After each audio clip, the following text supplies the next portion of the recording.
It was a beatdown in Baton Rouge. We're going to tell you our 3 takeaways from that game and get you primed up for Texas A&M. Tom Vanderford is joining us on Monday. Can you believe that? We'll do that right now on the Locked On Ole Miss podcast. You are Locked On Ole Miss, your daily podcast on the Ole Miss Rebels. Part of the Locked On Podcast Network, your team every day.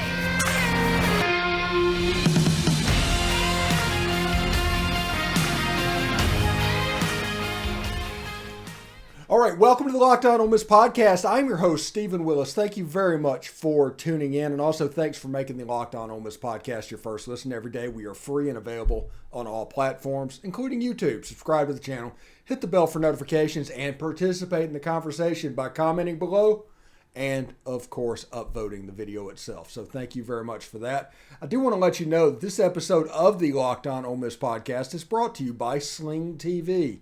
Don't miss this week's matchup between Ole Miss and Texas A&M right here on Sling. Sling, the TV you love and the price you'll love. Try it today. All right, we are going to have Tom Vanderford come in, and he's going to be here for the whole show. We're going to do this on Mondays, potentially moving forward, but we figured we'd give it a try out as well. Tom, now... we talked about what happened in Baton Rouge over the weekend. We're not going to get into it too much, but there's a couple of things that I do want to address ahead of time.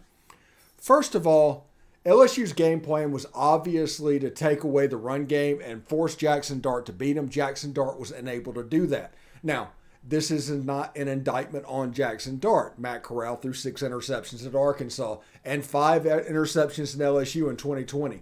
It happens. It's a young quarterback. We told you 3 months ago that anytime with a young quarterback, you're going to have to ride the roller coaster, Tom. That is correct.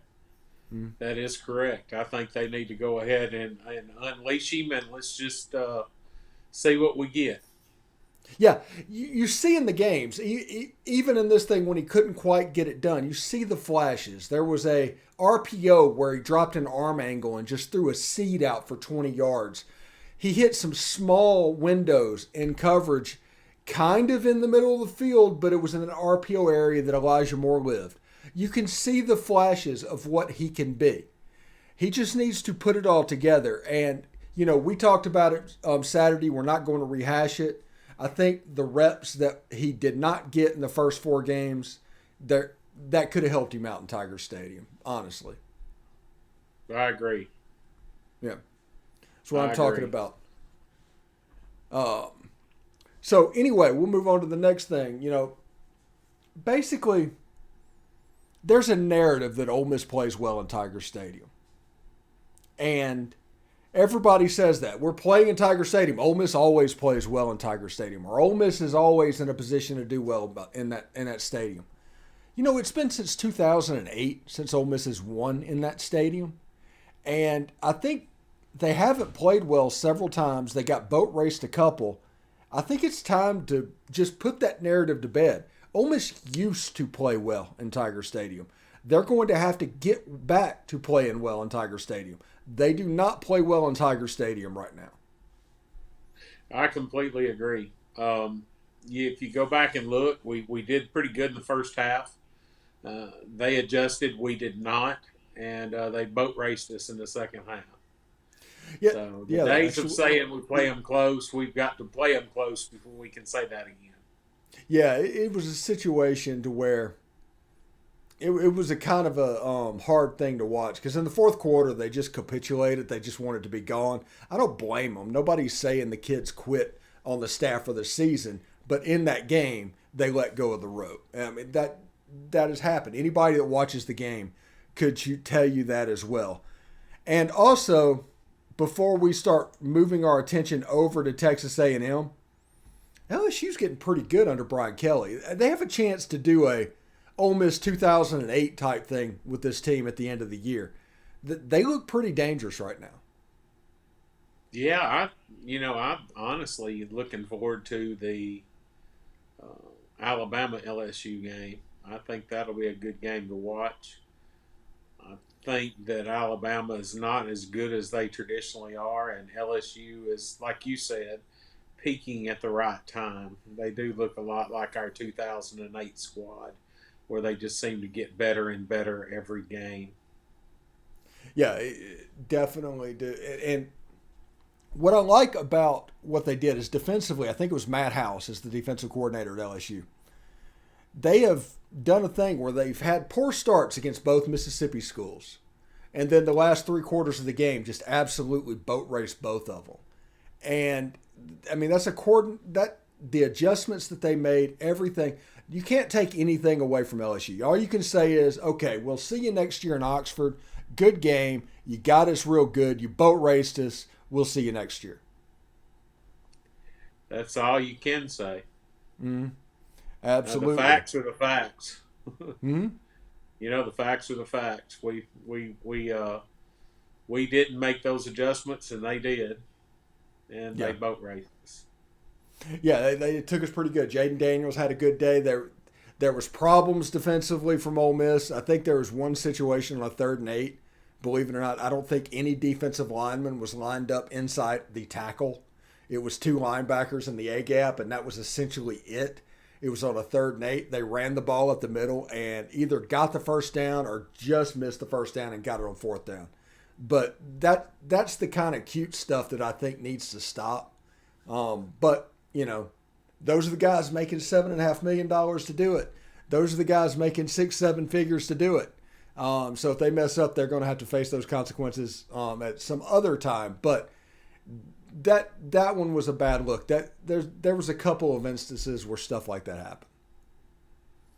Yeah, I was not pleased with our defensive efforts in the second half, and I'm not just blaming it on the players. I think the coaches have to put the players in a position to do good, and I just didn't see a lot of good adjustments in the second half.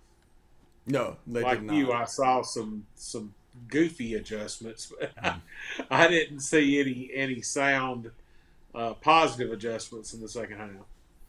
Also, by the way, and this includes even our little inside group talking. You hear the thing is like, I hate the 3-down line. I hate the 3-down line. That is the talking point that is going around the Ole Miss fan base that is essentially their catch-all excuse for any time somebody breaks a run, it's because of the 3-down line. Well, the New England Patriots won 6 Super Bowls with a 3-down line. The Alabama Crimson Tide built their dynasty on a 3-down line. Georgia currently is playing a 3-down line. There's some 4-man stuff, but there's some mainly 3-man stuff because that's what Kirby Smart does. It's not the 3-down line. It is how they are being used, the players in certain positions. That is what you have issues with, not the fact that there's 3 men playing down on the line of scrimmage. That is what the issue is with. And that is one thing that it just drives me a little bit crazy to hear people bitch over and over and over about the 3-down line. But at the end of the day, is you just say, well, tell me why that 3-down line is different than a 4-down line to you. And basically, they just want people on the line of scrimmage. And I don't know. My thing that I would do, if you're looking for a way that I would fix this defense, I would run this defense more like John Haycock runs it at Iowa State. Not so much the little tweaks that Ole Miss has made over the last couple of years with it. I would run the original to where basically you have 3-down linemen, but they're almost like playing like a bare front to where the center and both guards are covered. So that eliminates the middle run. Because whenever you take those ends out and you expand them, and your alignment rules are such to where you need to line up, I'm just guessing here, on the outside eye of the outside player or something like that, because you don't want to lose leverage. Well, that's going to lead to problems whenever they line up with 2 tight ends. They've created extra gaps. And now all of a sudden, this defensive end that's supposed to come down to the B gap has trouble getting there and you have time for blockers to come hit them. And all of a sudden a seam and a hole opens up, and a running back like Tank Bigsby can really make you pay. That is the issue that I have with this defense at the moment. It's not so much the 3 down or 4 down. It is, I think, like I said, I've watched a ton of film and I know a ton of football, but I don't know everything. I think that the way these rules are happening in alignment, this is an alignment problem. It's where the ends are lining up is the issue over the defense itself. 3-man, 4-man, all of that. Take Tavius Robinson, move him inside on the tackle or on the outside shoulder of the guard, and then all of a sudden you can kind of spill it to the outside to where your athletes can run it down. That's what I would kind of do in the run game. And when this defense is at its best, they're pinching in and closing the middle of the field off and spilling that run so the athletes can swarm. The problem is whenever they're out there and you can run untouched for 5 yards at the middle, there isn't a defense in the world that can survive that, Tom. That is correct. Yeah, sorry I went off on a little rant there. No, that was good. That was good. Yeah, and that is one thing I noticed. And I just looked at that 3rd and 8, and it was in the 3rd quarter. I think it was on Ole Miss's, 35-yard line. I think LSU went for a 4th and a half yard right after that. But it was 3rd and long, and LSU just ran the ball because they saw our front. We had 2 middle linebackers in the A-gap. You didn't know which one was going to come. But the way it all worked out, the only person that was really blocked was the end, and they had a 5-yard hole, and they could just go. Jared Ivey almost broke it up, but it was through a heck of a play. It wasn't through the soundness of the defense. I mean, it just is what it is. But I do think we need to turn a page on this real quick. This week's thrilling moment in college football is brought to you by Nissan. The thrilling designs behind the new lineups from Nissan are intended to empower drivers in vehicles as capable as the drivers themselves. When I think of unbelievable abilities on the field for this week's thrilling moment, it has to be, honestly, I'm going to go back in time to 1983, the immaculate deflection. That's the thrilling moment. That is my original thrilling moment.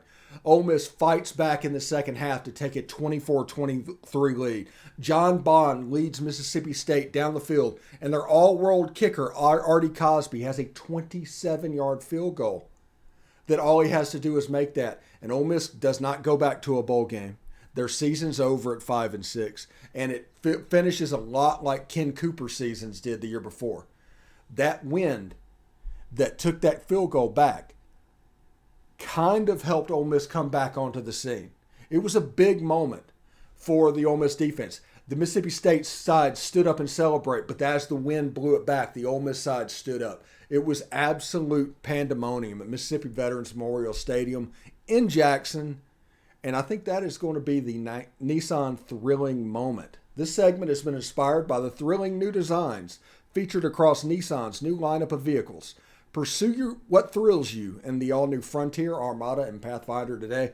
It's available at nissanusa.com. All right, thanks for making the Locked On Ole Miss podcast your first listen every day. We are free and available wherever you get your podcast, including iTunes and Spotify. Please leave us a 5-star review on either of those 2 outlets, or both of them if you want to do that. What that will do is the more you put it in there, the more easy it is for people to find the Locked On Ole Miss podcast. If you put an Ole Miss podcast in the Google machine, boom, we pop up front and center. That is because of these reviews that you are putting in iTunes and Spotify. So thank you very much for that. All right, Tom, let's just throw LSU in the garbage. We're done with it. It's over. Let's begin to talk about Texas A&M, because Texas A&M, they have some issues. They have some problems. Now, they have an elite back. And with Ole Miss and run defense, that is probably going to be the most important key by a million miles over the course of this week. What do you think going into this game? What do you want to see? I want to say the same thing that happened at home last year.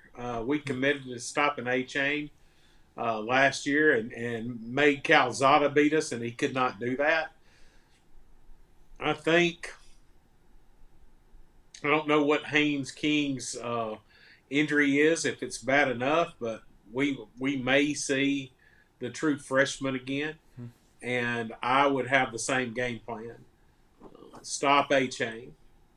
They don't have the big tight end they had last year. They've got, either way you go, they've got inconsistent play at the quarterback position. That would be what my game plan would be. Now, I don't know our injury situation. I don't know if AJ's out for the game. If I don't know. But we really need a healthy Troy Brown and a healthy AJ Finley back. You could tell that some of the life was sucked out of the defense when those guys left the game. Matter of fact, we were winning until those guys left the game. So I would like to see those guys back, hopefully. But the main thing is you got to stop Achane. Jimbo's going to run Achane. That's what he did last night. Every chance he got, he ran Achane. And South Carolina was able to come away with the win. And it's nice to see we're favored by 3 at the moment anyway, down in College Station at night. But it's going to take everything. It's going to take our best game of the season to walk out of there with a W. Yeah, something we have got to put 4 quarters of football together. Yeah, I'm worried that that's just not going to happen this year. I think at this point, 2 is going to have to be good enough because it's just pronouncing. You come out hot in the first quarter, you drop off in the second quarter. Third quarter, you could be good, or it could be iffy. Fourth quarter, you generally turn all right, but, they only put 1 quarter of action against LSU. And so that's kind of a regression at the moment. But what I was saying is I think this game is as close to a must-win as Ole Miss has on their schedule, especially where it hits before Alabama. If Ole Miss wins this game against Texas A&M, they go into that game against Alabama with everything to play for. Nothing is gone for this Ole Miss team. They can accomplish every one of their goals. And this team is talented enough to beat Alabama.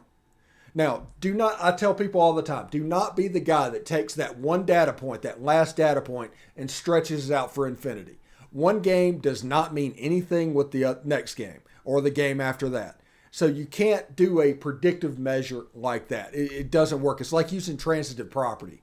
So understand that this is going to be a different situation. I think the run game can be fixed. I think there's some alignment thing that could happen. And when that happens, they're going to take away the inside of the game and force Devon Achane to run outside. Now, Devon Achane is going to have success. If you look at Texas A&M's comeback last year, it was largely on the shoulders of Devon Achane. It wasn't Zach Calzada. It wasn't anything else. It was Achane. And just know that A&M is going to go Achane all the time. It's going to be a major deal for them. And this is a situation where you're coming in and playing against a potentially one-dimensional team. Haynes King, he's okay. I always joke that he has a throwing motion that makes Tim Tebow look like Dan Marino. It's the longest throwing motion I've ever seen. If they wanted to run the play they ran at the end of the Bama game, they needed to call it the play before because that's how Haynes King could work that timing route with his motion. It's not that he's a bad quarterback. He's just, I don't know if he is right for modern college football. He might have been really good in 1997. I don't know if he's good in 2022. And knowing that, Haynes King, Calzada, it doesn't matter if Connor Weigman, because there's a chance Connor Weigman could be in there. And if he comes in there, I think you absolutely need to send 5 or 6 people every play. Just completely sell out to stop the run, pressure the quarterback, do whatever you can. If you do that, I think you can make it look like, was it 2015 to where A&M just could do nothing offensively? It was like the Kyle Allen year. Yeah, if you do that with Connor Weigman, he's going to make some plays. He's a 5-star kid. He's an uber talented guy. But if you do that, a true freshman's going to make mistakes. Just because they're a true freshman playing somewhere else, that doesn't mean he's better than our true freshman. That's something else that everybody else does. Everybody's worried about the true freshman popping up and having a 300-yard day. That's likely not to happen, especially if you pressure him. Now, if you drop 8 and just rush 3 and they can't get home, yeah, you've got a problem. And I do think a little bit of our problem is Sam Williams is gone. Sam Williams could get home. Tavius Robinson, Cedric Johnson, they're good. They're not Sam Williams. So we need to figure out a way to replace that. Akari Coleman is supposed to be that guy. He's been injured. He got off on the hot start. He hasn't really bounced too much back, but he could be getting better for this Texas A&M game. So we'll see exactly how that looks. So let's change speeds a little bit. This is a Jaxson Dart rebound game. Now, Jaxson Dart did not play poorly against LSU. That's not what we said. He just didn't win the game that was on his shoulders. Now, so when we call it a rebound game, we just need him to be in control, do the things that are necessary, right, and lead Ole Miss down the field. Exactly. And he's capable of doing that, and he's getting better every game, going back to all those reps he missed at the first of the year that would be helpful now. But he's getting better every game. He's getting, it's an old cliche, but he's getting used to the speed of the game. Things are slowing down for him, and when that happens, he'll get better and better and better. He's got a ton of talent. He's a leader. He's a high energy kid, and I'm glad he's our quarterback. I think that what we need to do is we need to have a balanced offense, somewhere around the neighborhood of 200 yards rushing, 200 yards passing, that kind of deal. I think we're capable of that. Like you said, and like we've said, the first quarter we looked like one of the best teams in America, and then we just went, okay, we're done. Mm-hmm. So we've got to figure out a way, or I say we, the staff and the players have to figure out a way to limit those dips in performance that we have become accustomed to see all year long, like you said. Yeah, it's the dangest thing. Now, talent-wise, Ole Miss should beat Texas A&M. We're going to go into this weekend. Ole Miss should beat Texas A&M, period. But Devon Achane is the guy that could be a game changer. I like Moose Muhammad. He has shown up in recent weeks. They can't throw the ball overly great, but him and Evan Stewart, they're good players on the outside. DeAndre Prince and David Manosin have their work cut out for them. Now, here's the key. These 5-yard hitch routes, these can't just be pitch and catch. You're going to eventually have to walk up on them, period. Right. I mean, what was going on against LSU can't really happen. So that is something. Jimbo watched that game just like we did, and he's looking at those hitch routes with those 10-yard cushions and saying, hey, you do a little play action with hitch routes or whatever, and run A-chain, and we're at home and see what we can get. That's the only thing that I wish I would have saw a lot more of was pressure on our defense. I think we played a soft zone on defense. We gave them way too much of a cushion on passing downs, and we didn't bring the folks when we needed to.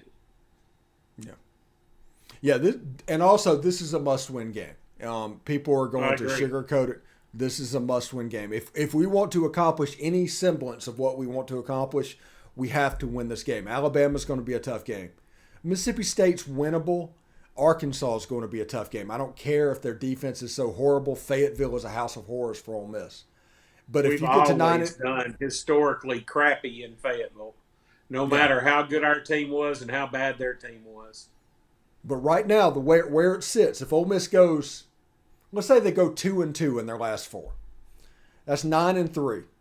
That means they will have a bowl game in Florida. You'll either be in the formerly known as the Outback Bowl, you'll be in the Citrus Bowl. If you get to 10-2, you might be in the Orange Bowl. You're talking about a sunny, warm bowl game where you can go to. So this would be a fantastic thing for a team that honestly was built for 2023. It wasn't built for 2022. This year was all about maximizing that quarterback position. This team is built for 2023. I completely agree. All right. My cousin Chris, would hide in the office bathroom every 30 minutes to dry off his armpits so no one would see the wet circles under his arms. He finally has his life back because of Sweat Block. Chris was able to fix his problem with Sweat Block. It gives you confidence to wear what you want without embarrassing underarm sweat. The Sweat Block wipes were featured and tested on the Rachel Way Show by firefighters. If someone you know or love is experiencing embarrassing sweat or odor, try Sweat Block. Save 20% with promo code LOCKEDON at sweatblock.com. It's also available at Amazon. That is Sweat Block. All right, thanks for making the Locked On Ole Miss podcast your first listen every day. We are free and available wherever you get your podcast. Do want to let you know for the second listen today, check out Locked On Sports Today. From the games that matter to the most and biggest stories in sports, go to the scoreboard behind the scenes with the local experts and insights only Locked On can provide. Locked On Sports Today, available on this app, YouTube, and wherever you get your podcast. All right. Now, Tom, we need to go over lines this week. Only 5 games this week, but some interesting 5 games. The Arkansas Razorbacks go on the Plains at the Auburn Tigers. They're a 3.5-point favorite at Auburn. This is a game with Arkansas's big play issues on the back end. Tank Bigsby could do to them real similarly to what they did to us. The problem is they could do to Auburn what we did to Auburn. But this is a game that I think Auburn can win. You need Robbie Ashford to play pretty well. I kind of like Arkansas on the points. What do you feel about this game, Tom? Well, to be completely honest with you, I'm going to go with Auburn in this game to win straight up. I think that it's very hard to play in Auburn Stadium and Jordan-Hare. And I think that Auburn had a bye week, if I'm correct, to get ready for this game. So maybe they're a little bit healthier. And just one thing I've noticed this year is Arkansas doesn't have that first-round caliber go-to speed receiver that they had last year. And I think that slowed them down a little bit. And Robbie Ashford made some really good throws against us last week. And he did. Yeah, and he's only going to get better. So I'm picking Auburn to win straight up. All right, yeah. And also next week, Arkansas has the Liberty Flames, who are 7-1 with their only loss being by 1 point to Wake Forest. Something to pay attention to there. Florida versus Georgia in Jacksonville. Georgia, a 21-point favorite in that game. That'll be the CBS game of the week. This is a game, Florida, I just don't think they're very good. I think Florida's going to try to slow it down. Georgia's going to eat them up a little bit. But Georgia is probably going to have their way. They're a 21-point favorite. It's a game where I just like the dogs, honestly. I'd have to agree with you. I think Georgia will beat them. I don't know if they'll beat them by 21 points, but it won't be close. Georgia will beat Florida. Yeah. Next game, Missouri is in the South Carolina version of Columbia. South Carolina is a 5.5-point favorite with the Tigers coming to town. South Carolina is ranked 25th in the country. They've won 3 or 4 in a row. They have now beaten Kentucky, and they've beaten Texas A&M back-to-back. Shane Beamer has put together a nice little run for the Gamecocks. It's a game that, honestly, I like Carolina to get their, I think it's their 6th win. Everything should be coming up roses for the Gamecocks, Tom. I agree. For whatever reason, when we were in our coaching search, there were some people that were pushing for Eli Drinkwitz, and for whatever reason, I think he's trying. I think he's slowly doing some good things at Missouri, but this is at South Carolina. There's no way South Carolina by at least a touchdown, in my opinion. Yeah, I can see that as well. Kentucky is at Tennessee. Tennessee is a 13-point favorite. Tennessee is kind of clicking on all cylinders. I think they're third in the country at the moment, and they deserve it. But this is a game that is the anniversary, essentially, of Kentucky having 45 minutes of time of possession and losing the game to Tennessee. It's why I call time of possession the most meaningless statistic in all of sports. But Kentucky ended up losing that game. Tennessee ended up winning by like 10 points with 14 minutes of time of possession. It should be interested in Neyland Stadium. The checkerboard should be fired up. The crowd should be fired up. Tennessee is back. They've been saying it for 20 years. Maybe it's true, Tom. Yeah, Tennessee looks to me to be, at this point in time, the best team in the SEC. Now, I could be wrong. I'm wrong every day. But on top of that, I think this game's going to be closer than the line. Kentucky has a pretty good defense. Tennessee could be still euphoric, I think, a little bit after the Alabama win. And I think Kentucky wins, but I think they win by 7 to 10 points. Excuse me, Tennessee wins, but they win by 7 to 10 points. All right, the last game of the weekend, Ole Miss is in College Station. They're a 3-point favorite over the Aggies. We'll wait to see what that line goes. I think that line is going to be dependent on Haynes King, if we're completely honest. That line starts going up. That probably means Connor Weigman is going to play. If that line starts going down, Haynes King might be available in the game. This is a game that, honestly, Ole Miss should win. This is a must-win game. And that is must win as if you want to reach the goals that you want to reach. There's no way that you can reach them if you lose this game. So we'll see exactly how it goes. Will Ole Miss's B-gap run defense problems continue? We'll see how that looks. Like I said, Ole Miss should win this game. Stop Devon Achane. Force the quarterback to beat you. You should be all right, Tom. I completely agree. I think they need to look at it this way. You win this game, you've got a good shot at playing in Florida for bowl season. You lose it, and you might be in Memphis. Yeah, so that's a good way to put it. Yeah, they've got to win. I'm going to pick the Rebels by 7. Okay. All right, thanks for making the Locked On Ole Miss podcast your first listen today. For your second listen, check out the Locked On Sports Today.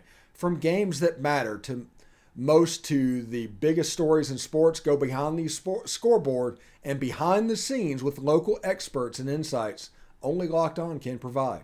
It's the Locked On Sports Today. It's available on this app, YouTube, and wherever you get your podcasts. For Tom Vanderford, I am Stephen Willis. Thank you very much for tuning in today. This has been the Locked On Ole Miss podcast. And, of course, howdy toddy, everyone. Howdy toddy.